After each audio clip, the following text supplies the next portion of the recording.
जमदूत साजिछि आम बस नेउछि गोटे परे गोटे जीवन। लागुछि भुवनेश्वर रास्ता असुरक्षित हो पड़िछि।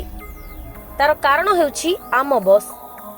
लगातार मुंड परे मुंड नेउथिबा आम बस धक्का आज चली जाइछि आउ एक जीवन।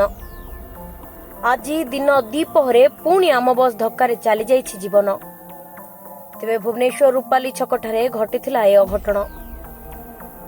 ए घटना घटिबा परे फेरार हो जाइछि ड्राइवर। सूचना मुताबक आम बस टी पछपटु जोर रे एक ऑटो को धक्का देथिला, जहा फल रे घटना स्थल रे ही दुई जनकर मृत्यु होईछि।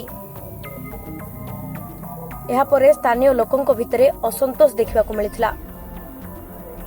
तेबे गोटे कथा जणा पडुनी, लागुछि जेमिति वाहन नुहे बरम सबवाहक पालटिछि मो बस।